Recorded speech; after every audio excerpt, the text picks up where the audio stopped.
ये हम लोग चैप्टर 3 स्टार्ट कर रहे हैं। चैप्टर 3 में सब कुछ पढ़ाया है, खाली हम लोग क्लासिफिकेशन ऑफ कॉस्ट भी पढ़ाया हुआ है, खाली आपको दिखाना है।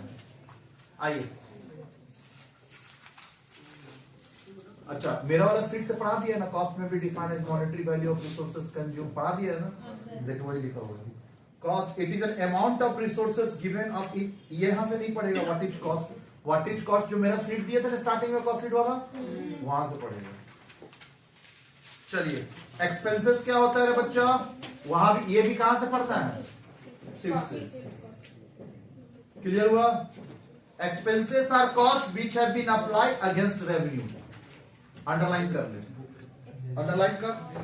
हाँ, expenses are cost which have been applied against revenue of a particular accounting period.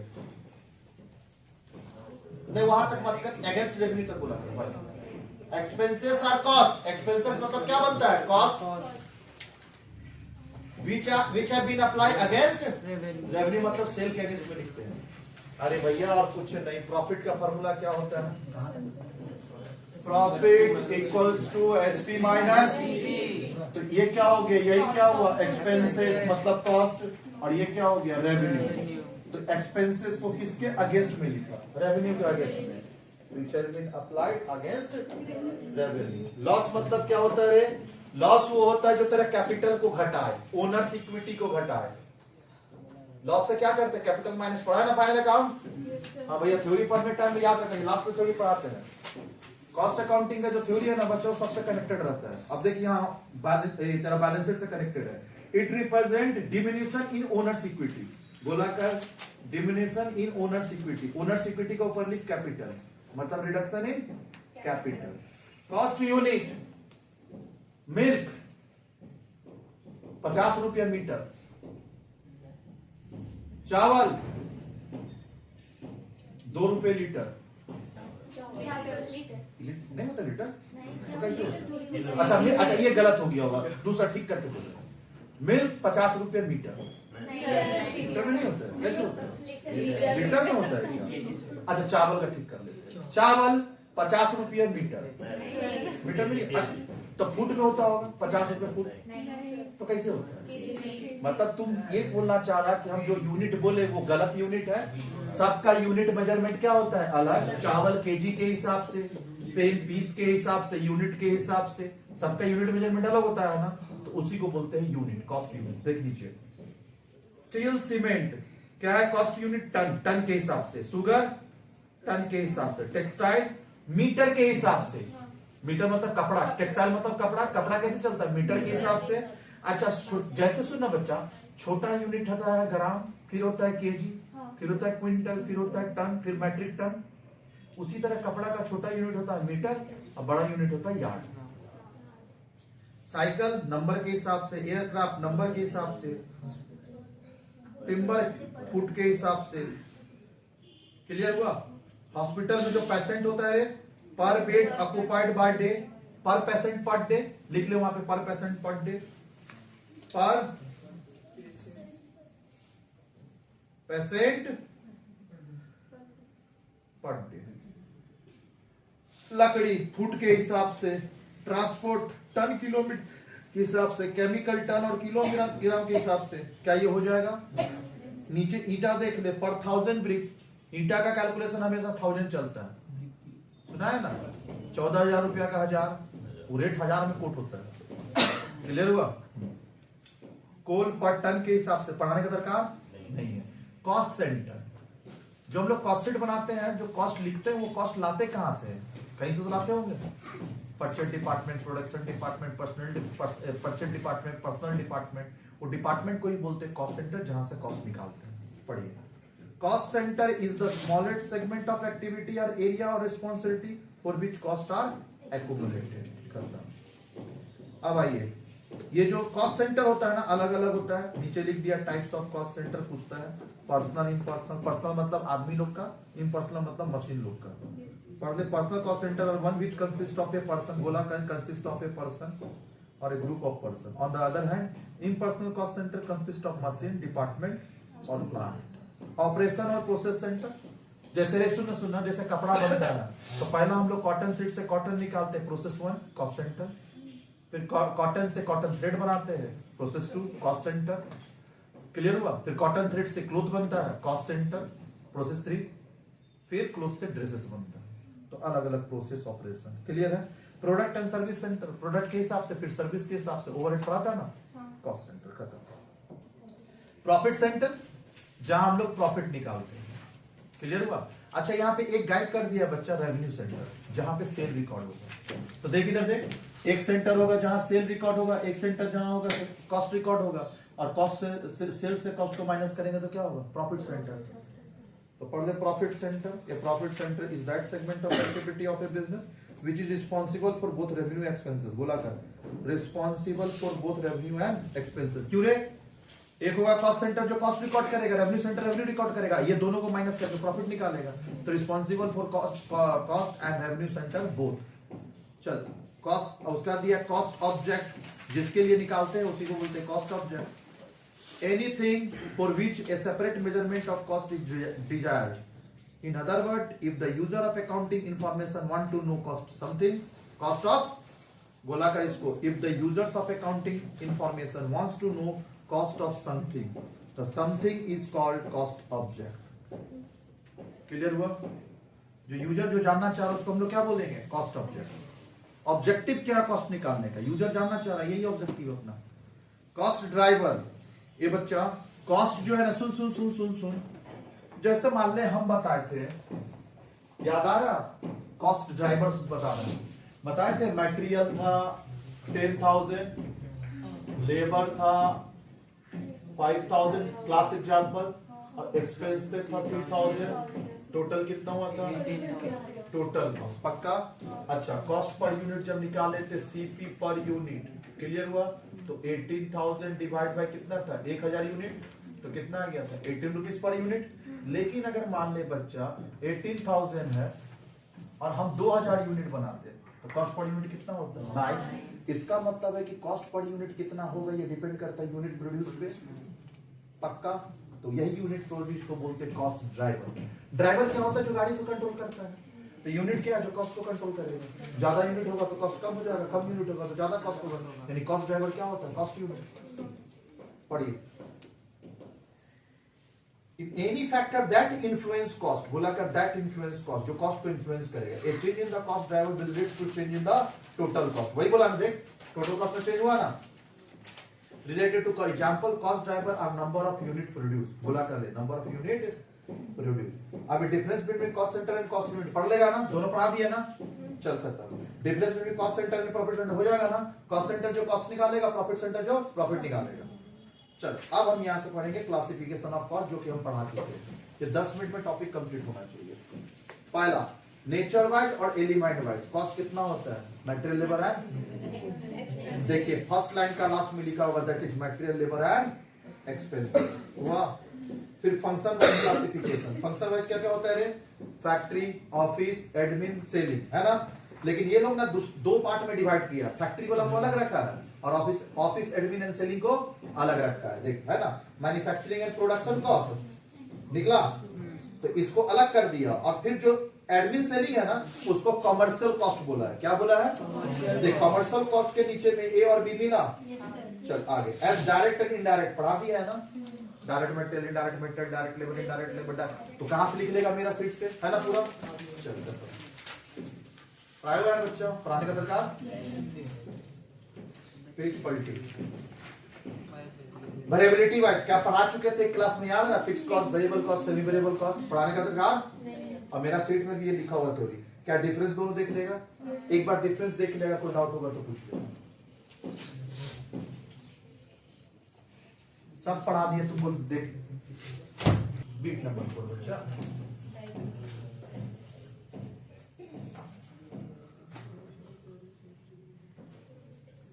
चलिए, आप लोग भी दुआ करिए कि भैया सक्सेसफुल एग्जामिनेशन में है। चलिए, बिट नंबर 4 बच्चा, आइए। Dramatic presentation. ड्रामेटिक प्रेजेंटेशन, अच्छा डायग्रामेटिक प्रेजेंटेशन। चलिए, fixed cost given as a line parallel to, ये बच्चा ये बोला है, डायग्राम बनाने बोला, मतलब डायग्राम नहीं, ये ग्राफ बोलेगा। सुन, इधर होता है बच्चा कॉस्ट और इधर होता है यूनिट। ये होता है एक्स एक्सिस, पढ़ा है बचपन में किया, वाई एक्सिस पक्का। अच्छा, यूनिट मतलब 1 2 3 4 5, यही है ना। अच्छा, कॉस्ट मान ले 10 रुपया, 20 रुपया, 30 रुपया, 40 रुपया। तो फिक्स कॉस्ट जो होगा, चाहे 1 यूनिट हो तब भी 10 रुपया, 2 यूनिट भी होगा तब भी 10 रुपया, 3 यूनिट होगा तब भी 10 रुपया, 4 यूनिट होगा तब भी 10 रुपया, 5 यूनिट होगा तब भी 10 रुपया। ये लाइन को मिला दे, क्या बना, स्ट्रेट लाइन बना, parallel to X axis, parallel to X axis बना। देख वही लिखा है, पढ़। फिक्स कॉस्ट क्या होता है, पैरेलल टू एक्स एक्सिस पक्का। लेकिन जब वेरिएबल कॉस्ट होगा तो जैसे जैसे यूनिट बढ़ेगा, जैसे जैसे यूनिट बढ़ेगा वैसे वैसे कॉस्ट बढ़ेगा। 10 20 30, जिसको डायग्राम बनाना है बना देना। जैसे जैसे यूनिट बढ़ेगा ना वैसे वैसे कॉस्ट बढ़ेगा। देख यहाँ पे कॉस्ट कितना होगा, यहाँ 2 यूनिट पे देख कॉस्ट क्या होगा, यहाँ बढ़ते जा रहा है ना। तो जैसे जैसे यूनिट बढ़ेगा वैसे वैसे कॉस्ट बढ़ेगा। क्लियर हुआ। ये स्ट्रेट लाइन होगा, अपवर्ड स्लोप। देखिए लिखा है, ये ये इकोनॉमिक्स का ज्ञान है। Fixed cost are given line parallel to X axis, variable cost are line started from zero. Zero मतलब ओरिजिन, इसको बोलते हैं जीरो, जीरो, और इसी को प्यार से बोलते हैं ओरिजिन। एक काम करेगा ना बच्चा, लिखने का हो सकता है टाइम कम लीजिए, तो एक बच्चा अपना क्या फोटो उठा के ग्रुप में डाल दिया है। जो 2 बच्चा, कोई एक बच्चा सेकंड ग्रुप से, एक बच्चा फर्स्ट ग्रुप से। चलिए खत्म। कंट्रोलेबल कॉस्ट पढ़ा चुके थे, जिसको कंट्रोल कर पाते हैं। और कंट्रोलेबल कॉस्ट का दूसरा नाम क्या होता है, फिक्स्ड कॉस्ट। फिक्स कॉस्ट नहीं, sorry, variable cost. Controllable cost कौन होता है, वेरिएबल कॉस्ट। प्रोडक्शन होगा तो लगेगा, नहीं होगा तो नहीं लगेगा, कौन सा होता है, वेरिएबल कॉस्ट। तो वेरिएबल कॉस्ट को क्या बोलते हैं, कंट्रोलेबल कॉस्ट। और अनकंट्रोलेबल कौन सा होता है, फिक्स्ड कॉस्ट। प्रोडक्शन कर या नहीं कर, हर हाल में वही लगना ही लगना है। तो कंट्रोलेबल के ऊपर लिख वेरिएबल और अनकंट्रोलेबल के ऊपर लिख फिक्स्ड। और इसको तुम पढ़ेगा, पढ़ लिया कंट्रोलेबल अनकंट्रोलेबल। कंट्रोलेबल के ऊपर क्या लिखा, वेरिएबल कॉस्ट। अनकंट्रोलेबल के ऊपर, चलिए आइए अब नॉर्मलिटी। नॉर्मलिटी में होता है 2 कॉस्ट, एक नॉर्मल कॉस्ट, एक नॉर्मल कॉस्ट। सुनना बच्चे, wages paid normal cost, wages paid during strike अब नॉर्मल। क्लियर हुआ। तो स्ट्राइक में दिए ना, क्लियर, स्ट्राइक कर दिया फिर भी वेजेस दे रहे हैं। कुछ कंप्लायंस होता है, स्टैट्यूटरी कंप्लायंस। लॉ बोलता है कि भाई आपको वेजेस नहीं रुकना है, भले वर्कर क्या स्ट्राइक पे। तो स्ट्राइक में अगर वेजेस दे तो ये नॉर्मल केस हो गया। परचेज नॉर्मल है, goods loss by fire abnormal है, वही सही। तो सुन, नॉर्मल में लिख वेजेस पेड और एबनॉर्मल में लिख वेजेस पेड ड्यूरिंग स्ट्राइक। और पढ़ दोनों को। नॉर्मल में क्या लिखा, वेजेस पेड पक्का, और नीचे में क्या लिखेगा, एबनॉर्मल में वेजेस पेड ड्यूरिंग स्ट्राइक। चल आगे, कैपिटल एंड रेवेन्यू। ये बच्चे, capital and revenue. Capital revenue, capital item वो होता है बच्चे, इधर देख, हाँ, जो खर्चा हम लोग करते हैं, क्लियर है, एसेट खरीदने के लिए, उसको बोलते हैं कैपिटल एक्सपेंडिचर। मतलब बैलेंस शीट का आइटम को बोलते हैं कैपिटल एक्सपेंडिचर। अच्छा, ये तो पढ़ाए थे बे गांजा एनपीओ में। पीएल का आइटम को क्या बोलते हैं, रेवेन्यू एक्सपेंडिचर। वही है part. The cost which is incurred in purchasing of asset either earn income or increase the earning capacity of business called capital asset। वही देख, वही लिखा हुआ है, एसेट करने के खरीदने के लिए जो करेंगे वो क्या होगा, रेवेन्यू वाला कॉस्ट। तो कहां पे है, उसी में 1 2 3 4th लाइन में, if any expenditure is done in order to maintain the earning capacity। Earning capacity को मेंटेन करने के लिए जो खर्चा करते हैं, salary, rent, the concern such cost maintaining an asset running in the business is called revenue. Example, cost of material, production, labour. बोला कर लिया। Convert the raw material into finish product, salary, depreciation, repair, ये पूरा ही mark कर etc तक। कहां तक, etc.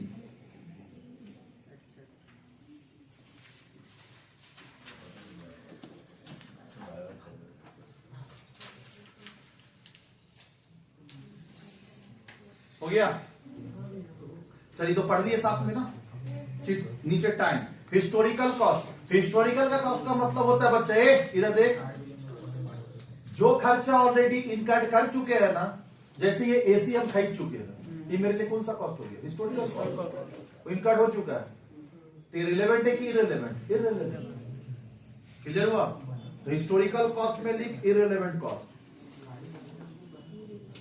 Irrelevant, the cost which are ascertained after being incurred are called historical cost. बोला कर ले, खर्चा करने के बाद जो कॉस्ट होता है उसको हम लोग क्या बोलते हैं? इररिलेवेंट कॉस्ट और हिस्टोरिकल कॉस्ट। चल, प्री डिटरमाइंड कॉस्ट, ये बच्चे खर्चा करने के बाद जब पता करते कितना खर्चा हुआ तो हिस्टोरिकल कॉस्ट। लुटल मॉल में गया और शॉपिंग कर लिया 5,000 का, उसके बाद देख रहा हाँ शॉपिंग भी कर लिया, उसके बाद कैलकुलेट कर रहा है कितना का शॉपिंग किया तो पता चला 5,000, क्या है तेरे? हिस्टोरिकल। शॉपिंग करने से पहले सोच रहा है कि 3,000 ही शॉपिंग करूंगा, क्या? Predetermined cost. खर्चा करने से पहले प्री डिटरमाइंड, करने के बाद historical. Predetermined cost. Such cost are estimated cost, estimate करते हैं। कंप्यूटेड इन एडवांस, बोला कर computed in advance of production. कोई दिक्कत? चलिए, according to planning and control, budget cost and standard cost. Budget जो बनाते हैं, सुन, घर का बजट बनाते हैं ना कि इस साल इनकम होगा तो कार खरीदेंगे, इस साल इनकम होगा तो बाइक खरीदेंगे, या घर का एस्टिमेट करते हैं ना, इस साल ई महीना का सैलरी में हम लोग को राशन में देना है 10,000, मेडिकल के लिए 5,000, बच्चा का पढ़ाई के लिए 6,000। तो बजटेड कॉस्ट जो बजट बनाते हैं वो इनकम कमाने से पहले कि इनकम के बाद? बजट जो बनाता है फोन खरीदने से पहले कि फोन खरीदने के बाद? पहले। बजट भी पहले होता है, खर्चा करने से। पढ़िए, budgeted cost represent estimation of expenditure, बोला कर, estimate of expenditure for different phases of business operation such manufacturing, administration, sales, research and development, coordinated as well as conceived framework for a period of time in future. जिसका खर्चा कहाँ? बोला कर in future. Standard cost बता चुके हैं ना, labour का स्टैंडर्ड कॉस्ट, मटेरियल का standard cost. Standard cost per unit जो डिसाइड करते हैं 1 घंटे में कितना लगेगा, वो सब बोलते हैं स्टैंडर्ड कॉस्ट। पढ़ाया हुआ है ना? Standard cost are translate into actual operation through the instrument of standard cost. और नीचे देखिए थर्ड लाइन में मिलेगा, standard cost is a predetermined cost based on technical estimates. Underline कर इसको, standard cost is predetermined cost based on technical estimates for material, labour and overhead for a selected period of time and for prescribed set of working condition। यहां तक बोला करना है। जिसका हम लोग एस्टिमेट करके रखते हैं लेबर मटेरियल को, उसको क्या बोलते हैं? Standard cost. अब ये डिफरेंस खुद से कर लीजिएगा। हम लोग आ रहे एसोसिएटेड कॉस्ट, पढ़ाए थे प्रोडक्ट कॉस्ट और पीरियड कॉस्ट। जो प्रोडक्ट के हिसाब से होगा, मटेरियल और लेबर किसके हिसाब से होता है? प्रोडक्ट के हिसाब से। 1 यूनिट पे सुना 1 यूनिट पे मटेरियल 2 रुपया, तो 2 यूनिट पे 4 रुपया। लेबर 1 यूनिट पे 1 रुपया, 2 यूनिट पे 2 रुपया, इसको बोलते हैं प्रोडक्ट कॉस्ट। लेकिन मकान मालिक का रेंट ऐसा है कि 1 यूनिट पे 1 रुपया देंगे, उसको हम लोग क्या बोलते हैं? Period cost. देख ले, those cost which are traceable to the product, बोला कर, which are traceable to the product and are included in inventory valuation. Product cost are irrecoverable cost. They become basis for product. बोला कर, they become basis for product pricing. Product का pricing करने के लिए काम आता है। नीचे period cost are incurred on the basis of time, on the basis of rent and हो गया। चलो आगे next page. For managerial decision, marginal cost और मार्जिनल कॉस्ट को, वेरिएबल कॉस्ट का दूसरा नाम होता है मार्जिनल कॉस्ट। मार्जिनल कॉस्ट के ऊपर लिख वेरिएबल कॉस्ट, VC लिखा हुआ है। चल खत्म। आउट ऑफ पॉकेट कॉस्ट, सुने बच्चे,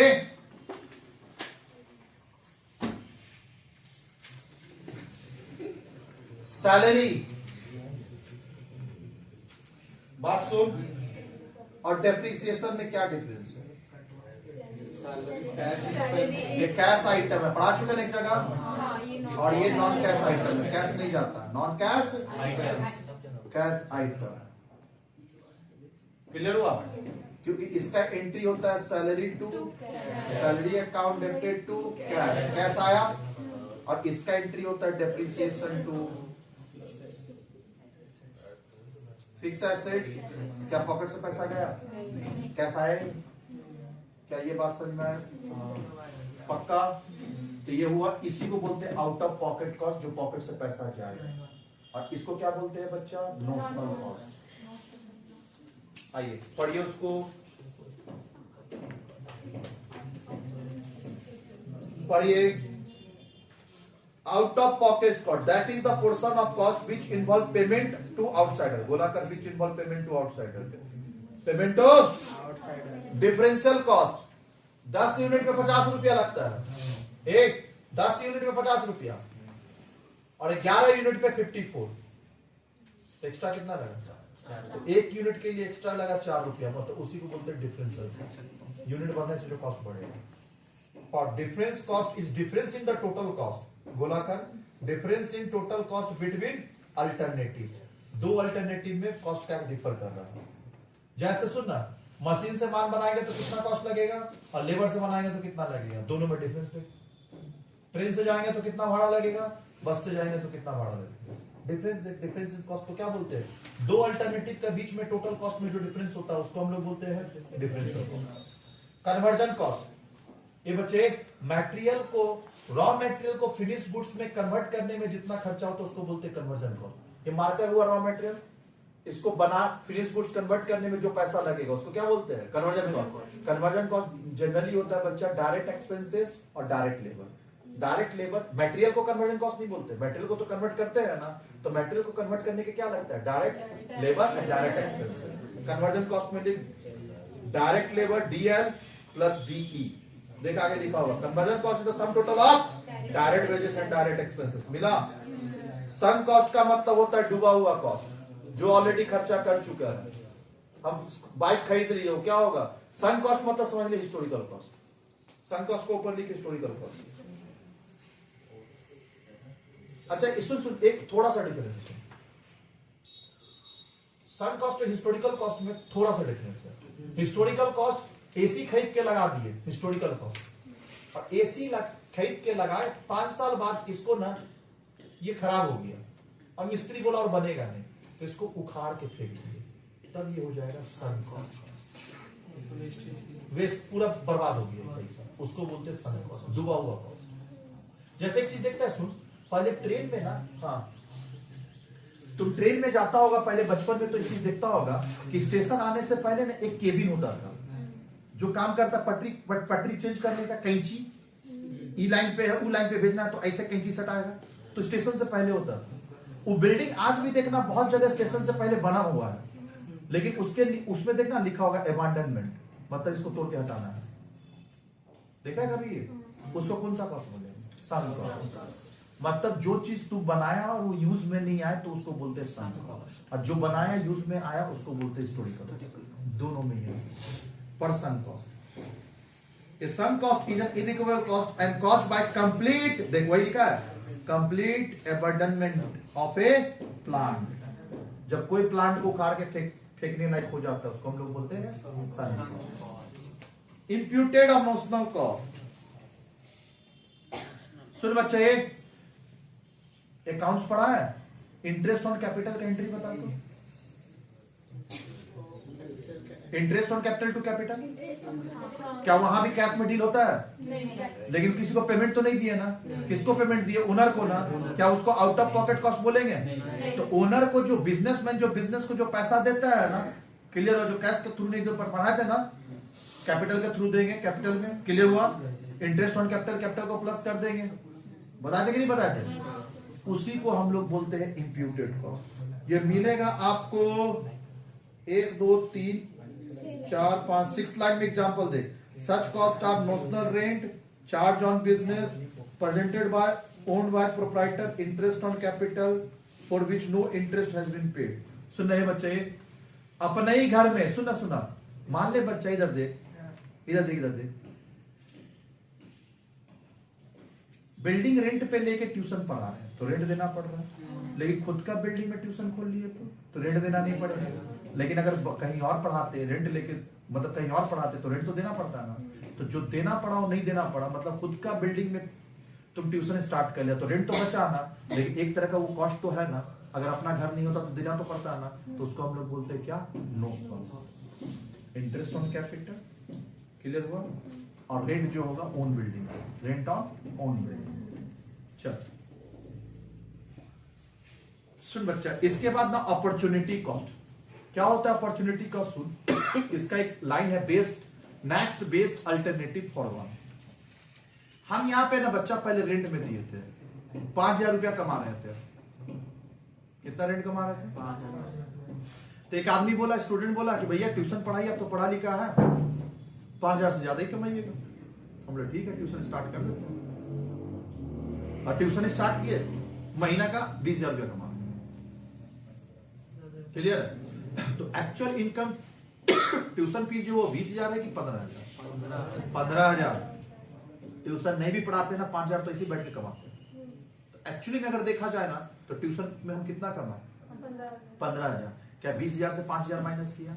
वो 5,000 जो माइनस किया, वो 5,000 माइनस को बोलते हैं अपॉर्चुनिटी कॉस्ट। हाँ, सेल से रेवेन्यू, सेल से कॉस्ट माइनस करता है कि नहीं करता? तो हम लोग ट्यूशन इनकम से क्या माइनस कर दिया? रेंट। उसको हम लोग बोलते हैं अपॉर्चुनिटी कॉस्ट।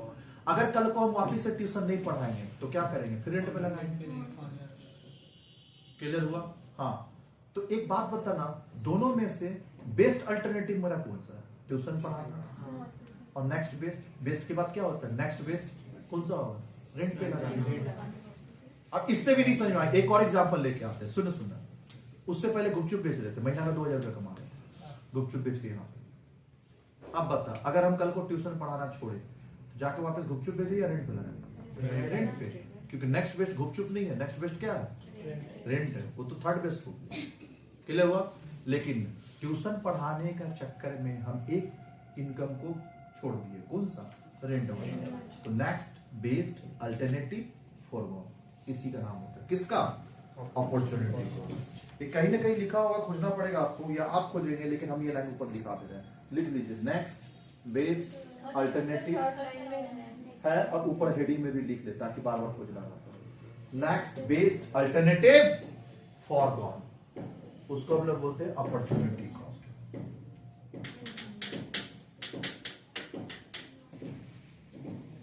अब सुन, उसके बाद दिया हुआ इम्प्लिसिट कॉस्ट। इम्प्लिसिट और कुछ नहीं होता, डेप्रिसिएशन। लिख दे, implicit cost means depreciation. Depreciation जिसके लिए पैसा नहीं देना पड़ेगा, जिसके लिए पैसा क्या पैसा किया? इम्प्लिसिट मतलब ए बच्चे, एक हो, सुनी नहीं रहा। एक होता है इम्प्लिसिट, एक होता है एक्सप्लिसिट। एक्सप्लिसिट का मतलब आउट ऑफ पॉकेट कॉस्ट। लिख तो पहले, explicit means out of pocket cost. जो पॉकेट से पैसा जाएगा उसको बोलते हैं explicit cost. Out of pocket cost पे आप किसको बोलते हैं? एक्सप्लिसिट। एक्सप्लिसिट को क्या बोलेंगे? और इम्प्लिसिट को क्या? डेप्रिसिएशन। पक्का? जहां से पैसा नहीं जाएगा उसको बोलते हैं इम्प्लिसिट कॉस्ट। तो तुम मेरे को बता, अभी थोड़ा देर पहले पढ़ाए थे, दो में कंफ्यूजन हमेशा होगा, नोशनल कॉस्ट और इम्प्लिसिट कॉस्ट। नोशनल कॉस्ट क्या होता है? Interest on capital. जब यानी जो अपना बिल्डिंग में खुद बिजनेस स्टार्ट करना, तो रेंट ऑन ओन बिल्डिंग, ये सबको हम लोग क्या बोलते हैं? Notional cost. लेकिन डेप्रिसिएशन को क्या बोलते हैं? Implicit cost. ये दोनों कंपेयर करके पढ़ेगा। क्लियर हुआ? ये दोनों में ही कंफ्यूजन होता है। तो इम्प्लिसिट में लिख देना compare with notional cost. Compare with, क्या मेरे तरफ से डाउन हो गया? कितना क्लासिफिकेशन था? 11 था ना? एक बार इसको आप लोग रिवीजन करेंगे, नहीं तो नेक्स्ट चैप्टर में जाएंगे तो आप सब भूल जाएंगे। पढ़िए चैप्टर 1। चैप्टर 1 बोले, चैप्टर 1 2 बोले थे, लेकिन 3 हम पहले पढ़ा दिए, 1 अब पढ़ा है।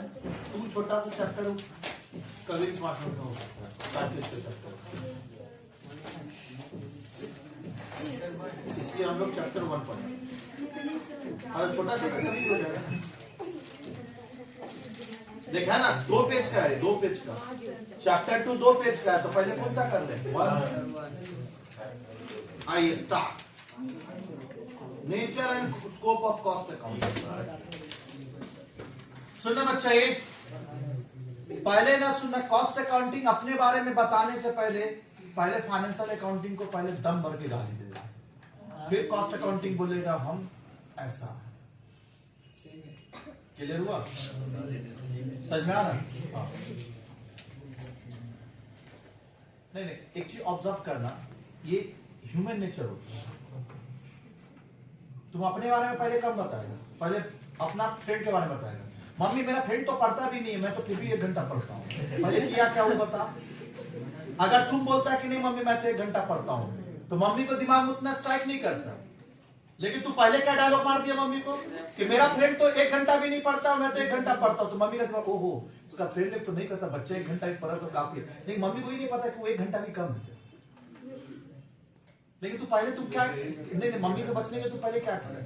सामने वाले का बुराई किया ना, अब फिर तो अपना तारीफ करवाया ना। हाँ मेरा बच्चा 1 घंटा पढ़ता है, चाय बना के दे दो। हाँ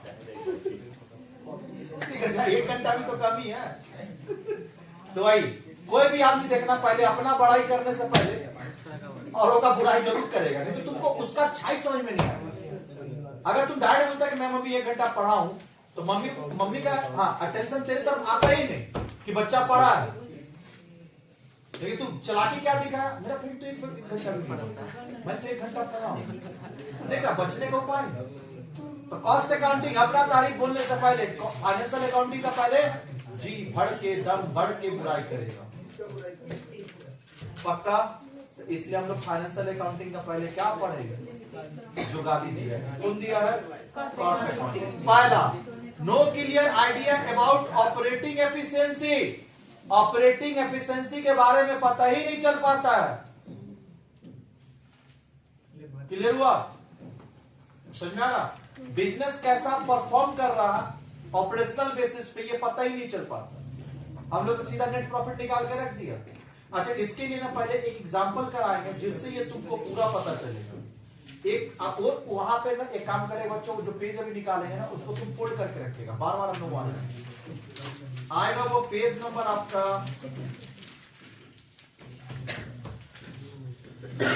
पेज आएगा 10 में, और एक ऊपर में टेबल बना होगा product A, product B, product C. मिला? इसको हम लोग पहले देखेंगे। प्रोडक्ट ए मटेरियल कितना देख तो 48 पक्का प्रोडक्ट ए में लगता है। प्रोडक्ट बी में कितना लगता है? प्रोडक्ट सी में वेजेस 15, इधर नहीं देखना 15, 25, 30 पक्का, और अदर एक्सपेंसेस 15, 18, 17। टोटल कॉस्ट हो गया कितना? 78, 80, 112। माल बेचा 1,02,400, 1,08,000, 89,600। अब एक चीज ऑब्जर्व कर बच्चा, इधर देख इधर देख, एक चीज ऑब्जर्व कर। प्रॉफिट ए में कितना आया? 24,000। इसमें कितना आया? और इसमें कितना आया? लॉस पक्का। अब एक चीज बता, अगर हम ये पूरा का पूरा डिटेल था किसके हिसाब से? अब मटेरियल तीनों को प्लस करेंगे तो होगा 1,50,000। जोड़ने का दरकार नहीं है, जोड़ के दिया, बाद में तू जोड़ना। 1,50,000 हुआ। तो फाइनेंशियल अकाउंटिंग ना बच्चा अलग अलग डिटेल नहीं देता है, ये कॉम्बो डिटेल देता है। कि बैग निकाल इतने अच्छा बच्चा अभी स्टार्ट ही किए हैं चैप्टर, तो तुरंत अगर ये फॉर्मेट में पहुंचता ना तो साथ में कनेक्ट कर पाते हैं चैप्टर। जल्दी निकाल वो चैप्टर पहुंच जाए, निकाल के दे दो लिफाफे को।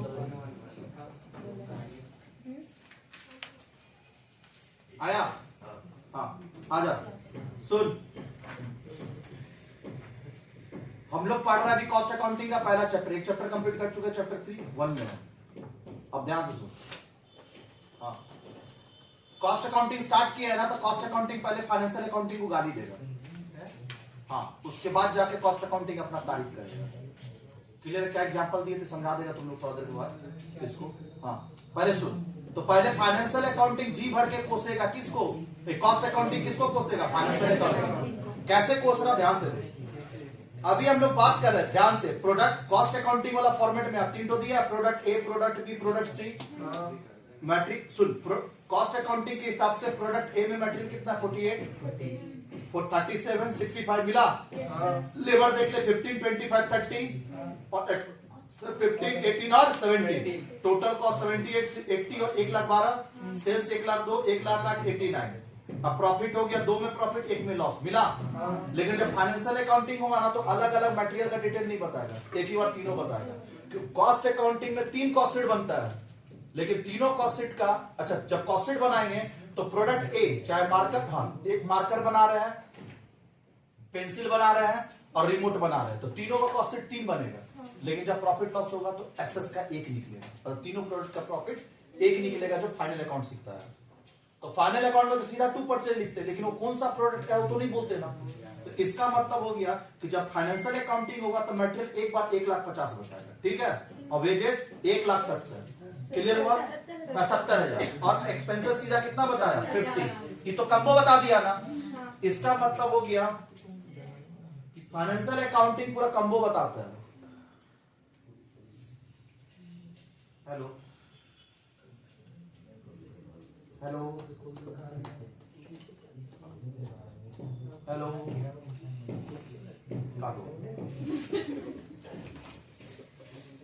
चला जा, बात नहीं फिर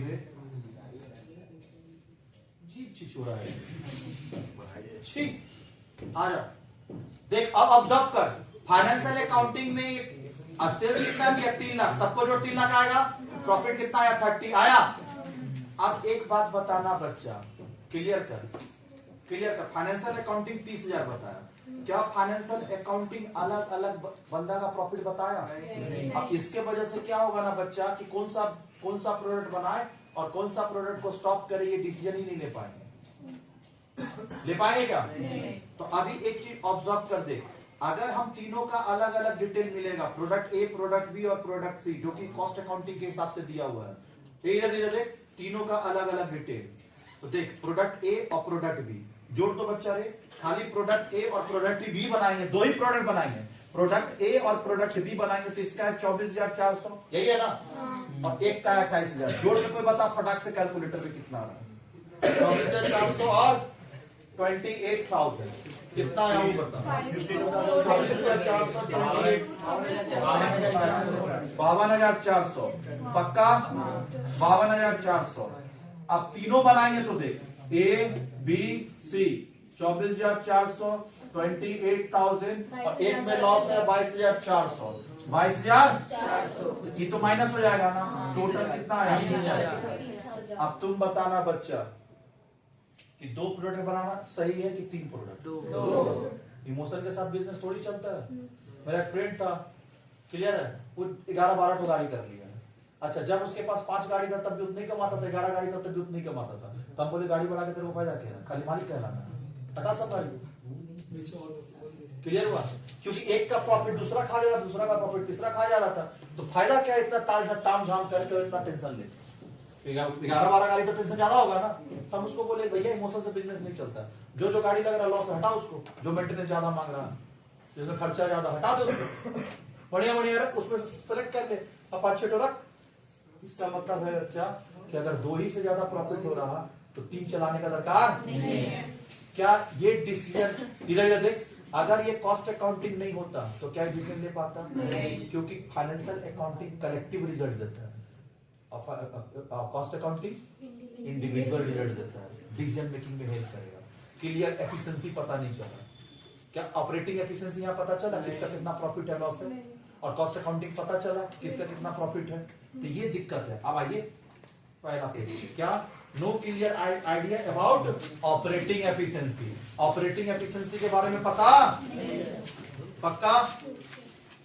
फिर weakness not supported by collective result, एक फाइनेंशियल अकाउंटिंग 30,000 वो लोग अलग अलग बताया, ये तो कलेक्टिव बता दिया फाइनेंशियल अकाउंटिंग, तो क्या हम लोग वीकनेस क्या स्पॉट कर पाए?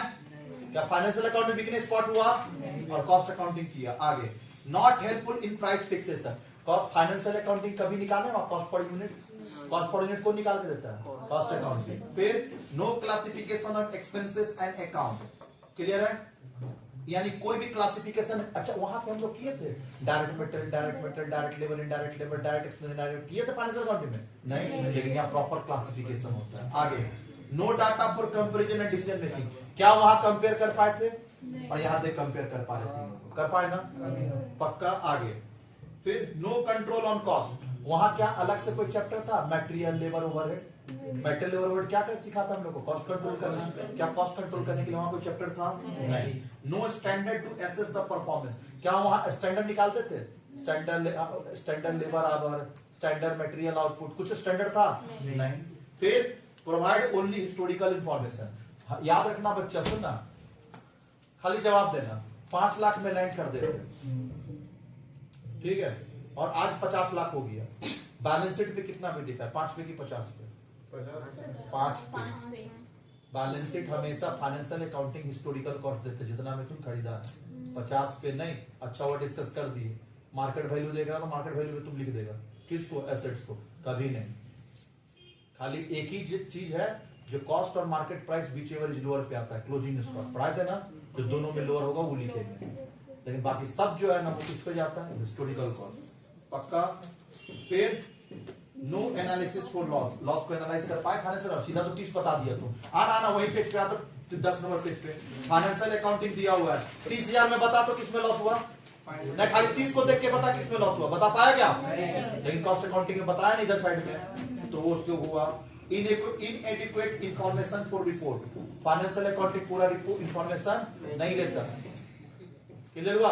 अच्छा सुन रे, फाइनेंशियल अकाउंटिंग में तो सीधा ट्रेडिंग अकाउंट और पीएल अकाउंट बना देता है। वो फैक्ट्री गोडाउन शोरूम तो हमने करवा दिए, लेकिन फैक्ट्री गोडाउन शोरूम कई अकाउंट्स में है। कोई टीचर पढ़ाता है इंडिया में? कोई नहीं पढ़ाता उसको। वो तो हम तुमको चैप्टर को ग्रिप बनाने के लिए वो टेक्निक लेके आए, अदरवाइज वो है तो नहीं फाइनेंशियल अकाउंटिंग में कि गोडाउन अलग से होगा, शोरूम अलग से। वो तो हम बच्चा चलाकी दिखा है, कॉस्ट अकाउंटिंग फाइनेंशियल अकाउंटिंग मिला के वो फॉर्मेट बना दिए।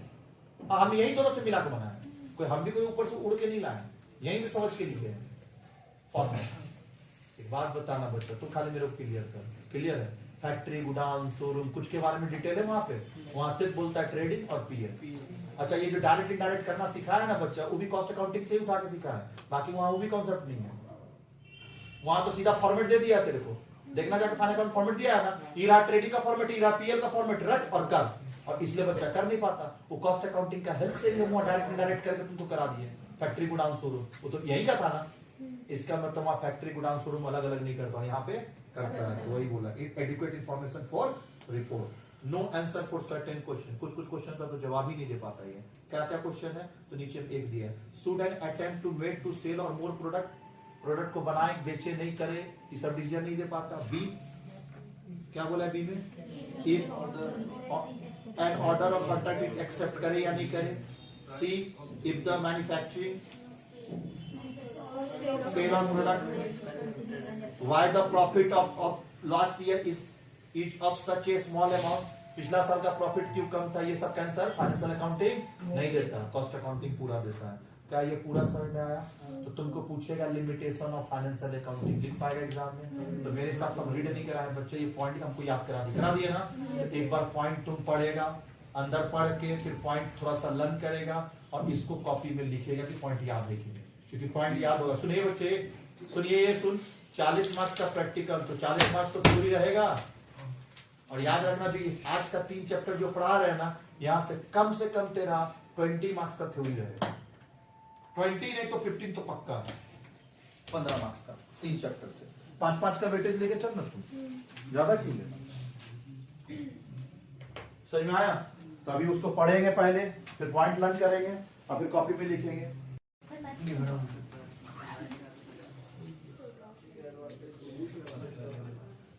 चल आवाज आया सुन। जब बचपन में अकाउंटिंग पढ़ाए थे तो व्हाट इज अकाउंटिंग पढ़ाए थे, याद आ रहा? और अकाउंटिंग का डेफिनेशन स्टार्ट होता था रिकॉर्डिंग, क्लासिफाइंग, समराइजिंग, याद आ रहा?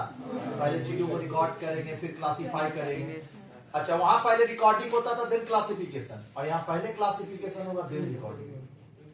पहले क्लासिफिकेशन देन देख नीचे में है, cost accounting is the classification, recording and appropriate allocation of expenditure for the determination. Second cost accounting मिला, बोला कर तो। Cost accounting is the classification, पहला वर्ड क्लासिफिकेशन होना चाहिए, चेंज नहीं होना चाहिए। दूसरा रिकॉर्डिंग, तीसरा एप्रोप्रिएट एलोकेशन, 3 बोला किया ऑफ एक्सपेंडिचर। किसका होगा ये तीनों काम? Expenditure for the determination of cost of a product और service and for the presentation of suitable, नहीं यही तकलीफ, कॉस्ट ऑफ सर्विस, आगे नहीं पढ़ना हो गया। फिर कॉस्टिंग, ऊपर में कॉस्टिंग छोड़ दिए थे, ऊपर costing is a technique and process of ascertaining cost. Cost निकालने का, इधर देख, हाँ, कॉस्ट निकालने का टेक्निक को हम लोग क्या बोलते हैं? कॉस्टिंग। 3 चीज पूछता है एग्जाम में, cost accounting, cost accountancy, 3 word में से एक आता है कॉस्ट, या पूछेगा difference between cost accounting and cost accountancy. कुछ नहीं करना है, तीनों का डेफिनेशन लिखना है। क्लियर हुआ? Cost versus cost accounting versus cost accountancy. तो 2 पढ़ लिए ना, तो पहले कॉस्ट अकाउंटेंसी पढ़ते, फिर यहाँ पे आएंगे। आइए नेक्स्ट पेज पे कॉस्ट अकाउंटेंसी मिला। Cost accounting is the application, पढ़े थे ना बच्चे, इधर देख, साइंस और आर्ट, तो कॉस्ट अकाउंटिंग और कुछ नहीं है, एप्लीकेशन है, आर्ट है। चीजों को अप्लाई करने को कॉस्ट अकाउंटेंसी बोलते हैं। तो बोला कर application of costing and cost accounting principle and method. पक्का? तो ये हुआ एप्लीकेशन, बोला कर एप्लीकेशन, पक्का? और कॉस्टिंग क्या है? टेक्निक। ये बच्चे कॉस्ट अकाउंटिंग क्या है? एप्लीकेशन ऑफ कॉस्ट अकाउंटिंग, पक्का? और ये क्या है? Costing technique. और ये क्या है? Classification, recording and appropriate allocation. Nature feature of cost accounting, ये 2 मिनट में होता है। It is one of the branches of cost accounting. सुनना बच्चे, अकाउंटिंग का 3 ब्रांचेस है, कॉस्ट अकाउंटिंग, फाइनेंशियल अकाउंटिंग और एक होता है मैनेजमेंट अकाउंटिंग। तुमसे पूछेगा एग्जाम में ब्रांचेस ऑफ अकाउंटिंग, तो कितना लिखेगा? 3। क्या क्या? Cost accounting, financial accounting, management accounting. याद रहेगा? तो उस जो ब्रांचेस ऑफ अकाउंटिंग उसमें से ये एक है। It is one of the branches of accounting, पक्का? It records income and expenditure relating to production of goods and services. It provide information of cost. तीसरा बोला कर, it provide statistical data. It concern with the cost ascertainment, cost presentation. नीचे इस establish the budget निकालते हैं और standard. कोई दिक्कत? It involve the presentation of right information. बोला कर प्रेजेंटेशन ऑफ राइट इंफॉर्मेशन हुआ। चलिए, difference between cost and cost accounting. Costing and it is a technique and process of cost. तो टेक्निक है ये, और कॉस्ट अकाउंटिंग क्या है? It regarded specialized branches of accounting, पक्का? Cost accounting techniques includes principle and rules, और ये involve classification, accumulation, assignment, control, पक्का? The process of costing consist of routine of ascertaining, बोला कर, consist of routine of ascertaining cost, और ये involve establishment of budget, establishment of budget. कोई दिक्कत? चलिए, scope of cost accounting. Cost accounting का reach out कहां तक है? क्या क्या कर सकता है कॉस्ट अकाउंटिंग? तो याद आ रहा है, ascertainment of cost, reduction of cost, देखनी चाहिए। कॉस्ट एसेटमेंट निकालना, फिर कॉस्ट अकाउंटिंग करना, कॉस्ट को कंट्रोल करना, कॉस्ट कम करना, कॉस्ट को ऑडिट करना। एक बार इसको पढ़िए।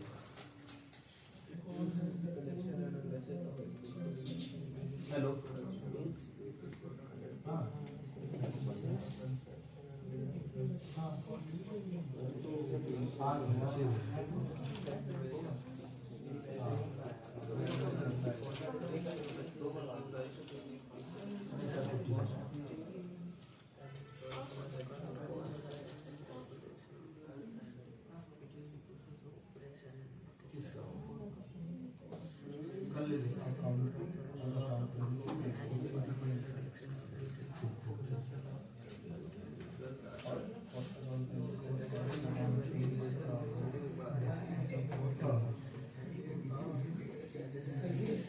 चला जाए। स्कोप ऑफ कॉस्ट अकाउंटिंग, उंगली पे याद कर। Cost ascertainment, cost control, cost audit, cost reduction, याद रहेगा। Objective of cost accounting, cost accounting का ऑब्जेक्टिव क्या है? Ascertain the cost per unit, बोला कर, निकालना। Provide correct analysis of cost both for process and operation, disclose source of wastage, फिर to provide requisite data, serve as a guide for fixing price. कोई दिक्कत? फिर ascertain the profitability of each of the product, profit निकालना, cost निकालना, selling price decide करना। देखिए यही सारा लिखा होगा। To exercise effective control, to reveal source of economy for installing and implementation of system, advise management on future expansion, फिर present and interpret the data for management, फिर help in preparation of budget and implementation. तो थोड़ी theory simple है।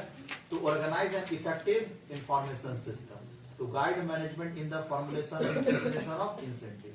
Read कर लीजिएगा। अब आ जा advantage. क्या क्या एडवांटेज है, तो इसका पहले मेन पॉइंट पढ़ेंगे। एडवांटेज टू मैनेजमेंट, फिर नेक्स्ट पेज पे देख एडवांटेज टू क्रेडिटर, मिला मेन पॉइंट देख 1 2 3। Advantage to government, advantage to consumer, advantage to worker, advantage to economy. पहले ये बॉर्डर लाइन को याद कर लो। चलिए मैनेजमेंट के लिए क्या फायदा है कॉस्ट अकाउंटिंग? तो पहला disclose profitable and unprofitable activities. देखिए यहाँ देख प्रॉफिटेबल, समझ में आया? बोले तो ये मास्टर एग्जाम्पल है। आगे मेजर द एफिशिएंसी, एफिशिएंसी पता चला, प्रॉफिटेबल अनप्रॉफिटेबल। फिर help in cost control, help in cost reduction, help in decision making, best user limited. इससे पढ़ने का है, पढ़ ले।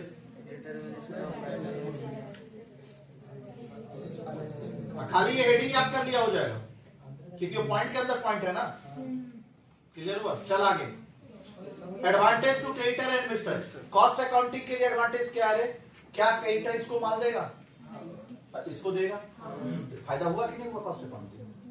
लॉस मेकिंग वाला क्यों पैसा डुबा देगा साला? तब आ जा। It enable the creditor and investor to जज द फाइनेंशियल, हाँ यहां से ब्रैकेट लगा। It enable the creditor and investor to जज the financial strength and credit worthiness of business. देख रहा है अकाउंट्स का बेनिफिट मिल रहा है आपको? पूरा अकाउंटिंग का थ्योरी जैसा लगता है। उधर का थ्योरी टफ है, इधर का थ्योरी पूरा इजी है। एडवांटेज टू गवर्नमेंट, गवर्नमेंट को क्यों ले? सुन बच्चा, गवर्नमेंट लेता है टैक्सेस किससे? एक्साइज ड्यूटी सुना है ना, गुड्स बनाने पे लगता है एक्साइज ड्यूटी। तो जितना इसका वैल्यू होगा उसी हिसाब से ड्यूटी लगेगा। तो इसका वैल्यू निकाल कौन देता है? Cost accounting. तो एक्साइज ड्यूटी के लिए काम आता है गवर्नमेंट का, but it facilitates the assessment of excise duty. देख लिखा है ना, and the income tax for the formulation of policy regarding industry export import taxes etc.. यहीं तक पढ़ना, आगे नहीं पढ़ना। आगे एडवांटेज टू कंज्यूमर। ये बच्चे कंज्यूमर को क्या चाहिए? Quality goods at reasonable price. तो कॉस्ट अकाउंटिंग हेल्प करता है ना कॉस्ट को कम करने में। कॉस्ट अकाउंटिंग अगर नहीं होता ना बच्चा, तो प्रोडक्ट आपके बहुत महंगा बिकता मार्केट में। कम करता है कॉस्ट। चल आइडिया बताता ना कॉस्ट कैसे कम होना है। The ultimate aim of costing to reduce cost of production to the minimum and maximum profit of the business. Bracket close. चल एडवांटेज टू वर्कर, वर्कर को क्या चाहिए रे? Fair remuneration. देख a good costing system ensure fair remuneration to worker. Advantage to economy, economy के लिए क्या है? वेस्टफुल एक्सपेंडिचर को रोकना। The aim of costing is to क्या? Eliminate wasteful expenditure. चलिए हम लोग एक डिफरेंस पूछता है लोग एग्जाम में 10 मार्क्स का, खत्म ये चैप्टर से। क्या क्या है? Financial accounting, cost accounting, difference पूछेगा तेरे को। अच्छा ब्रांचेस ऑफ अकाउंटिंग कितना है रे? अच्छा ये बाद में लिखा देंगे, एग्जाम में कभी कभी आता है। पहले इसको हम लोग कंप्लीट करते हैं डिफरेंस को। चल it provide information about the business as a general way. गोला कर ये बच्चा बात नहीं, इट ब्रैकेट लगा। इट सादा याद नहीं करना है, जो बोलेंगे वही। It provide information about the business in general बताता है, जनरल पूरा बिजनेस का मिला के। होल डाटा बताता है, जनरल में मतलब whole data. It fed about the profit and loss of financial position of the business. ये क्या बताता है? बताए थे ना, याद कर जब हम आपको पढ़ाए थे ट्रेडिंग अकाउंट पीएल अकाउंट का डिफरेंस, याद आ रहा? फाइनल अकाउंट का थ्योरी तो याद कर। पीएल क्या बताता है? Financial result. बैलेंस शीट क्या बताता है? Financial position. और कॉस्ट अकाउंटिंग क्या बताता है? Assessment of cost and fixation of selling price. दिख पाएगा ना? तो देख वही बात बोला। It tells about the profit and loss, बोला कर financial position to the owner and other outside party. It provide information to the management for proper बोला कर planning, operation, control and decision making. हुआ? ये बच्चा दो ही कॉलम याद करना है, पहला कॉलम नहीं। पहला कॉलम के साथ याद करेगा, याद ही नहीं होगा। डिफरेंस बिटवीन का फर्स्ट कॉलम याद, चल सीधा। These accounts are kept in such a way as to meet the बोला कर requirement of Act and Income Tax Act. ये अकाउंट जो बनता है किसके हिसाब से? एक्ट के हिसाब से। और ये इसका कोई रिक्वायरमेंट नहीं है। These accounts are generally kept voluntary, बोला कर voluntary, to meet the requirement of management. किसका रिक्वायरमेंट देखते हैं? मैनेजमेंट का। और यहाँ किसका रिक्वायरमेंट देखते हैं? एक्ट का। चल recording, it classify, record and analyse. पक्का किस चीज का करता है? ट्रांजैक्शन, किसका रिकॉर्डिंग होता है, और यहाँ किसका रिकॉर्डिंग होता है, expenses. It record the expenditure. कोई दिक्कत, आगे याद नहीं करना नीचे। It emphasis on the recording of aspect, recording aspects without attaching any importance to control. क्या यहाँ पे कोई कंट्रोल होता है, तो बोला कर ले विदाउट कंट्रोल, यहाँ कोई कंट्रोल नहीं। और यहाँ it provide a detail system of control, बोला कर डिटेल सिस्टम ऑफ कंट्रोल हुआ। चल नीचे, फाइनेंशियल अकाउंटिंग साल में एक बार होता है, पर it report operating result as a financial position usually बोला कर at the end of year, और ये होता है as and when required. Last में देख लिखा है as and when design, as and when design. अब 6 number, financial account are the account of the whole business, और ये क्या दिखाता है, सबका अलग अलग। Cost accounting only a part of the financial account and disclose profit और लॉस बोला कर ईच प्रोडक्ट। आगे the cost are reported in aggregate, बोला कर एग्रीगेट। मटेरियल सीधा, हाँ नहीं तो बजट ना बगल में, तो मटेरियल 1,50,000 और कॉस्ट अकाउंटिंग 48, 37, 65। ये तो एग्रीगेट में बताया ना, एग्रीगेट के ऊपर लिख total.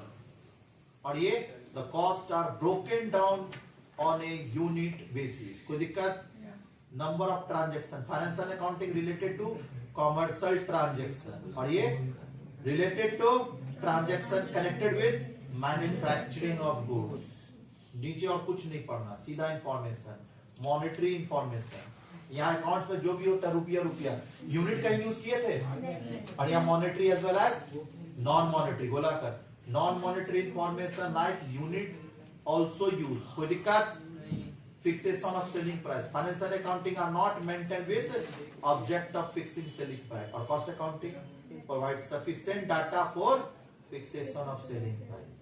Figure, financial account deal mainly with the actual fact, और यहाँ नोशनल प्रॉफिट याद आ रहा, यहाँ नोशनल भी लेते, बोला कर cost account deal with the fact and figure and partly with estimate. कोई दिक्कत, रेफरेंस याद मत करना ही नहीं होगा, काट दे इसको। Relative efficiency, financial account do not provide information on the relative efficiency, बोला कर do not provide information on the relative basis. Cost accounting provide valuable information on the relative basis. ये रिलेटिव बेसिस पे बताता हूँ, relative नहीं whole basis पे बताता है। रिलेटिव मतलब इसमें मटेरियल इतना तो इसमें मटेरियल इतना। स्टॉक वैल्यूएशन कहाँ पे करते हैं, स्टॉक वैल्यूएशन अकाउंट्स में किस पे करते हैं, कॉस्ट और market price whichever is lower, और यहाँ किस पे करते हैं, कॉस्ट पे। देख, स्टॉक वैल्यूड कॉस्ट, बोला कर कॉस्ट और market price whichever is less, और यहाँ valued at cost. Financial accounting is positive science, और ये cost accounting is not A only A positive science but also a normative science. ये positive है और ये नॉर्मेटिव पॉजिटिव दोनों है, बोथ। कोई दिक्कत, खत्म। और 2 पेज है, हाँ आइए सुन बच्चा, ये क्वेश्चन बीबीआई लिख बहुत बार आया हुआ है।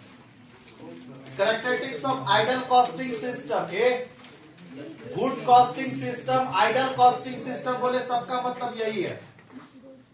Good costing system, ideal costing system, कौन सा कॉस्टिंग सिस्टम अच्छा होता है, मतलब एक अच्छा कॉस्टिंग सिस्टम के लिए जो हम कॉस्टिंग सिस्टम अप्लाई करेंगे कि किसी भी बिजनेस में, पहले तो कॉस्ट अकाउंटिंग नहीं था, तो सेकंड वर्ल्ड वॉर के बाद से पॉपुलर हुआ है। ये ज्यादा पुराना नहीं है कॉस्ट अकाउंटिंग, हार्डली ये 70-80 साल का है, ये ज्यादा पुराना नहीं है। Financial accounting 4500 BC।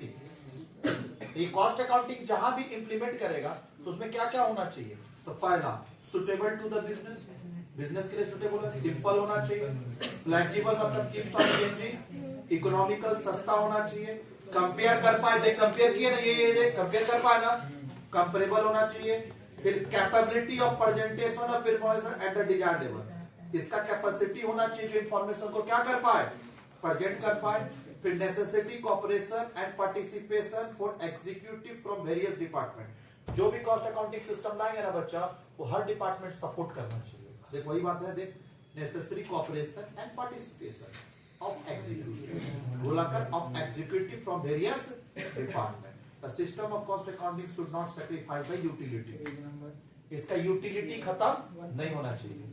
ये बच्चे गाड़ी का इंजन सीज हो गया बस उसका यूटिलिटी खत्म, मतलब यूज के लायक नहीं है। तो ऐसा होना चाहिए जिससे यूटिलिटी खत्म ना हो। फिर it careful phased program minimum changes existing setup. नया कॉस्ट अकाउंटिंग ला ए बच्चा सुना, घर में तुम ऐसा फ्रिज ले आया इतना बड़ा कि तेरा किचन में जा ही नहीं रहा, तो गेट तोड़ना होगा। तो सब चीज का है जो एग्जिस्टिंग सेटअप को चेंज करना पड़ेगा, चेंज नहीं होना चाहिए एग्जिस्टिंग सेटअप। समझ में? Uniforms of forms. यूनिफॉर्म मतलब क्या होता है? एक अरे ये जो तुम यूनिफॉर्म पहन के आए, क्यों इसका नाम यूनिफॉर्म लगा?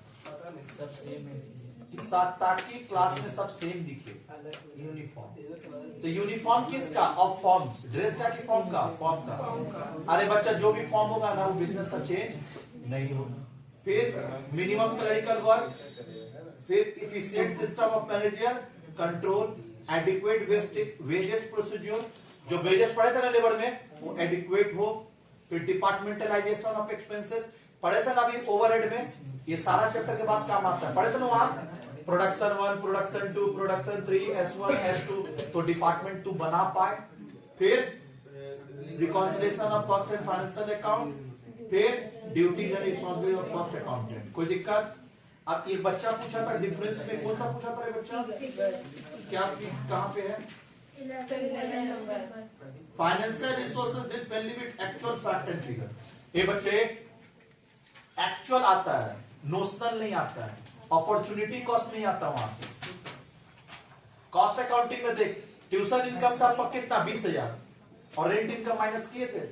जो ट्यूशन पढ़ाने की वजह से रेंट नहीं मिल रहा, अपॉर्चुनिटी कॉस्ट माइनस किए थे। लेकिन फाइनेंशियल अकाउंटिंग में अपॉर्चुनिटी कॉस्ट नहीं था, जो भी लेगा एक्चुअल कॉस्ट लेगा। सब एक्चुअल होता है, एस्टिमेट कुछ नहीं करते। हिस्टोरिकल डाटा जो बोल रहा था लिमिटेशन में, हिस्टोरिकल डाटा तो वो हुआ, एसी खरीद लिए तो जो खर्चा कर दिए इसमें 70,000 रुपए हिस्टोरिकल। फिर सन क्या होगा? यही जब खराब हो गया फेंक दिए तो सन। हिस्टोरिकल जब तक यूज में है तो वो हिस्टोरिकल। हिस्टोरिकल नहीं बोल रहा, एक्चुअल कॉस्ट। ये बच्चे जैसे हम लोग वहां पे फाइनल अकाउंट में सैलरी एक्चुअल में हुआ, पक्का। अच्छा, जैसे हम यहाँ ट्यूशन पढ़ाएं, ठीक है, और ट्यूशन पढ़ाने का चक्कर में यहाँ से टेनेंट को हटा दिए, एग्जांपल दिया था अपॉर्चुनिटी कॉस्ट का, next best alternative for one, वो कहां पे कंसीडर करते हैं? Cost accounting. क्या फाइनेंशियल अकाउंटिंग में कंसीडर होता है? फाइनेंशियल अकाउंटिंग में तो एक्चुअल रेंट जो होगा वही कंसीडर करेंगे। पे कर रहा तो ले, और नहीं पे कर रहा तो नहीं ले। मतलब खुद का बिल्डिंग में रेंट, खुद का बिल्डिंग में बिजनेस कर लिया तो फाइनेंशियल अकाउंटिंग में रेंट नहीं दिखाएंगे, लेकिन कॉस्ट अकाउंटिंग में दिखाएंगे। तो फाइनेंशियल अकाउंटिंग एक्चुअल बात करता है, जो होगा वही, और कॉस्ट अकाउंटिंग नोशनल बात भी करता है, जो नहीं होगा वो भी लेते हैं एस्टिमेटेड बेसिस पे। अब अपना दुकान में खुद ही खोल लिए तो अगर रेंट देते तो कितना देते? तो जितना देते उतना कंसीडर कर, एस्टिमेट करके। तो वही है, पर क्या बोला है देख, figure. Financial accounting are mainly with the actual fact and figure, और ये पार्टली विद एस्टिमेट्स। क्लियर हुआ? एक बार इसको देख लेते, गुड आइडियल सिस्टम। फिर हम लोग लिमिटेशन में आए, खत्म है। लिमिटेशन और ऑब्जेक्टिव दो ही और बचा है बस। लिमिटेशन, ऑब्जेक्टिव, कॉस्ट अकाउंटिंग खत्म। Limitation, cost accounting lack of uniform procedure. ये बच्चे ऊपर में बोला था गुड आइडियल कॉस्टिंग सिस्टम में, कि मतलब गुड आइडियल कॉस्टिंग सिस्टम का मतलब ये होना चाहिए, या रिक्विजिट्स ऑफ कॉस्टिंग। ये बच्चा एक और बात क्वेश्चन लिख ऊपर में, रिक्विजिट्स ऑफ कॉस्टिंग सिस्टम उसी का नाम है। गुड आइडियल कॉस्टिंग सिस्टम का नाम होता है रिक्विजिट्स ऑफ, लिख ले तो requisites of good ideal costing system. लिखा हुआ है क्या? लिखा हुआ कहीं पे? अच्छा पर लिख तुम लोग लिख, requisites of good ideal costing system. Requisites मतलब ये होना चाहिए, यानी जितना जो फॉर्म है, सुनिए, फॉर्म सेम होना चाहिए, मतलब सुन ही नहीं रहा। तुम लोग कॉलेज का फॉर्म, जब एडमिशन फॉर्म, अनुराग का अलग फॉर्म होगा, प्रियांशु का अलग फॉर्म होगा, कि सब एक ही था? एक ही दिखता है बे, फॉर्म थोड़ी अलग हो जाता है। कॉलेज का नाम अलग होगा, बाकी नेम डिटेल तो वही लेगा ना। इसका मतलब कोई भी फॉर्म्स होगा सब क्या होना चाहिए? सेम। तो ऐसा होना चाहिए, लेकिन एक्चुअली में कॉस्टिंग में सारा फॉर्म सेम नहीं होता है।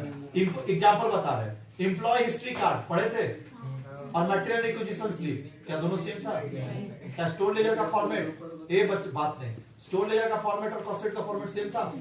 इसका मतलब बोला है सेम होना चाहिए, लेकिन होता नहीं है। क्लियर हुआ? होना चाहिए और होने में बहुत अंतर है। चलिए हाँ,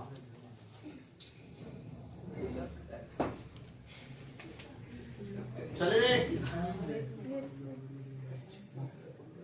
चल। तो cost accounting lack of uniform procedure, cost accounting uniform procedure होना चाहिए लेकिन रहता नहीं है। Lack of uniform procedure, there are large number of convention, estimate and flexible factor. बहुत सारा एस्टिमेट एस्टिमेट यहाँ पे करना पड़ता है।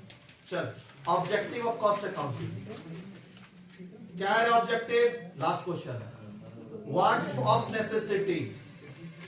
क्या कॉस्ट अकाउंटिंग हर जगह? ए बच्चे, अगर कॉस्ट अकाउंटिंग किसी को चाहिए जबरदस्ती इंप्लीमेंट कर देगा, तो दरकार होगा तो रहेगा, नहीं होगा तो नहीं रहेगा। तो यही क्या है इसका objective, wants of necessity. Inapplicable, cost accounting पढ़ाया हुआ कहां पे यूज नहीं होता? ट्रेडिंग पे पढ़ ले। It argued that modern method of costing are inapplicable to many types of industry. It too that cost accounting cannot cannot be applied with advantage to trading concern. बोला कर लिया। Failure in many cases, बहुत case में fail भी हो जाता है। Mere matter of forms and rulings, और थोड़ा सा एक्सपेंसिव है। कहीं भी कॉस्ट अकाउंटिंग इंप्लीमेंट करेगा ना तो सिस्टम को महंगा है, सस्ता। पहला बात तो एक कॉस्ट अकाउंटेंट रखना होगा। कॉस्ट अकाउंटेंट कौन होता है? जो अभी बच्चा लोग पास किया ना, वही कॉस्ट अकाउंटेंट बनता है। क्लियर? किसी भी कंपनी में। General principle of cost accounting, general principle क्या है? कॉज एंड इफेक्ट रिलेशनशिप होना चाहिए। पढ़ाए थे ना असेंबली लाइन, तुम भी चेयर बना, तुम भी चेयर तू कम बना, लेकिन हम बोले तुम हाथ बना, तुम पाँव बना, तुम गद्दा लगा। Assembly line. कॉजेस क्या हुआ? इंक्रीज इन प्रोडक्शन, पक्का नहीं। इफेक्ट हुआ, कॉस्ट क्या था? असेंबली लाइन, पक्का। Change in cost after only its occurrence, charge of cost, cost को चार्ज कब करेंगे? खर्चा होने के बाद। Past cost should not form the future cost, past का खर्चा फ्यूचर में फॉर्म। फिर एक्सक्लूजन ऑफ एबनॉर्मल कॉस्ट, क्या एबनॉर्मल कॉस्ट को यहाँ लेते हैं? था ना, certain expenses are excluded from cost, पढ़ाए थे ना, नहीं लेते। फिर principle of double entry system should be followed preferably, नीचे पढ़ने का दरकार खत्म। चैप्टर 2, अबे 2 पेज का है, क्यों छोड़ दे रहा हूं?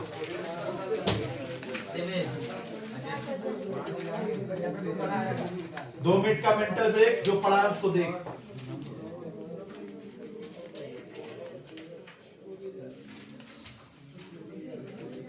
पढ़ के जाना भैया, 3 चैप्टर 15 मार्क्स रहता है।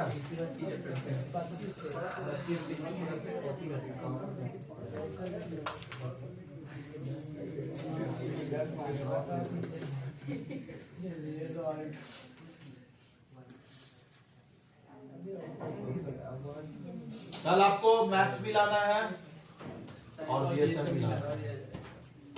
Maths and 2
chapter 2, types of technique of costing. ये बच्चे पढ़े थे ना टेक्निक ऑफ कॉस्टिंग, जिसको कॉस्टिंग बोलते हैं।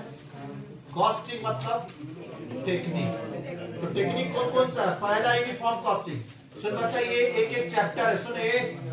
ये जो टेक्निक ऑफ कॉस्टिंग जितना पढ़ रहा है ना, ये कम से कम कितना 8-10-7-8 पॉइंट होगा। हाँ, ये पूरा का पूरा 6 पॉइंट का दिया हुआ।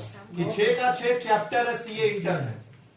तो भाई यही समझाना मुश्किल है, ये रट के ही जाना होगा। तो चैप्टर है, अलग अलग चैप्टर है ये, और इतना मोटा बुक बन जाता है इसके ऊपर। ये टेक्निक ऑफ कॉस्टिंग में आता है uniform costing, marginal costing, standard costing, historical costing, direct costing, absorption costing. पक्का? एक होता है टेक्निक ऑफ कॉस्टिंग, एक होता है मेथड ऑफ कॉस्टिंग। मेथड में क्या क्या है देख, job costing, contract costing, batches. ये भी चैप्टर है रे, सुन इंटर में ये भी चैप्टर वहां डाला हुआ है। ये सब चैप्टर, ये सब चैप्टर जितना यहाँ देख रहा है याद करना होगा, कुछ नहीं। अब कहा कौन सा लगाएंगे ये सोच, पूछता ही ऑब्जेक्टिव में आता है, टिक्की टिक्की में कौन सा कॉस्टिंग लगेगा। याद रहेगा तो रहेगा, लिख देना, नहीं आएगा तो कोई बात नहीं, मार्क्स को कटना निगेटिव है क्या। जॉब कॉस्टिंग कहाँ फॉलो करते रे? प्रिंटिंग प्रेस में। ये पढ़ा था ना जॉब कॉस्टिंग रे, प्रिंटिंग प्रेस। कॉन्ट्रैक्ट कॉस्टिंग कहाँ फॉलो? एक बिल्डिंग बिल्डिंग में, building, civil, construction work, civil engineer. Batch costing, ये बच्चे बैच कॉस्टिंग क्या होता है सुन। जैसे मान ले बच्चा मेडिसिन बना और पैरासीटामोल, और ये पूरा वर्ल्ड वाइड डिस्ट्रीब्यूट हो गया। अच्छा, पैरासीटामोल पूरा वर्ल्ड में बच्चा इंडिया से ही सप्लाई होता ज्यादातर, याद रखना। अब क्या हुआ था ना, जब ये पैरासीटामोल बन रहा था तो कंटेनर में बनता है। जैसे देखा है ना पार्टीशन में, भैया ये वाला टुकना भात उधर रख दीजिए और ये वाला भात उधर रखिए, 4-5 टुकना भात बनता है। तो इसे जब मेडिसिन बनता है ना तो बीन में बनता है, बीन नंबर 1, बीन नंबर 2, ऐसे करके बहुत सारा बीन में बनता है। अब एक बीन में छिपकली गिर गया और वो वाला मेडिसिन डिस्ट्रीब्यूट हो गया। अब बात सुन ही नहीं रहा। अब वो मेडिसिन जो है ना, 1-2 आदमी खाया और उड़ गया। जैसा भी सुना है ना, वो कप सिरप में जो आया था महाराष्ट्र में लुढ़का था। अब दिक्कत ये है, जब ये पता चलेगा तो गवर्नमेंट बैन कर देगा। स्पेयर पार्ट्स और फिर component of manufacturing, bakeries item, सबसे ज्यादा यूज होता है फार्मास्यूटिकल कंपनी। लिख लेना, फार्मास्यूटिकल ले लेना।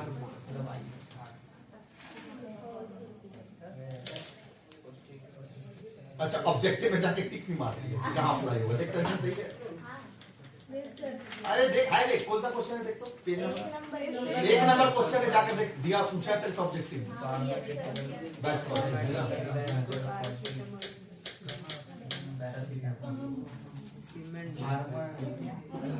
अरे लिखा क्वेश्चन नंबर 15 लिखा है ना।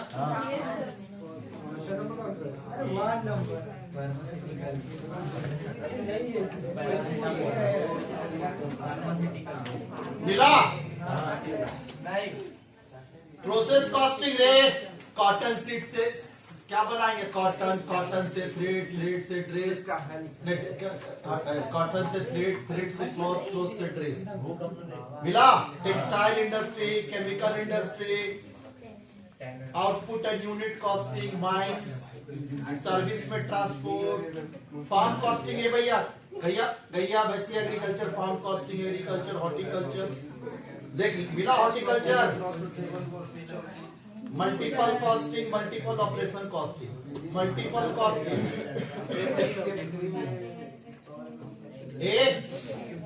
एक है मल्टीपल कॉस्टिंग, है मल्टी ऑपरेशन कॉस्टिंग।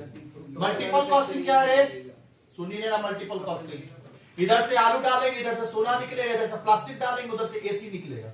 इधर से प्लास्टिक डाल के उससे एसी निकाल पाएंगे? इधर से प्लास्टिक डालेंगे, इधर से लोहा डालेंगे, उधर से कार निकलेगा। ऐसा होता है क्या? इस सब का अलग अलग पार्ट्स बनता है और एक बार असेंबल होता है। इसी को बोलते हैं मल्टीपल कॉस्टिंग। मल्टीपल क्यों? इंजन अलग बना होगा, उसका कॉस्ट अलग बनेगा, टायर का कॉस्ट अलग बनेगा, चेसिस का कॉस्ट अलग बनेगा, और फिर सबको प्लस करके निकालेंगे क्या, कार का दाम। इसलिए मल्टीपल कॉस्ट। और मल्टी ऑपरेशन, जिसमें ऑपरेशन अलग अलग होगा। लेदर बनाने के तो लेदर पहले बच्चे, लेदर पहले कलेक्शन किया जाता है। क्लियर हुआ? लेदर पहले कलेक्शन करेंगे, जो भी बुच्चर का काम करते उनसे लाना होगा लेदर। उसको सुखाना होगा, ऊपर छीलना होगा, फिर पानी में धोना होगा, के लिए बहुत सारा प्रोसेस लगता है, उसको बोलते हैं multi operation. Leather engineering spare part, खत्म कॉस्ट अकाउंटिंग।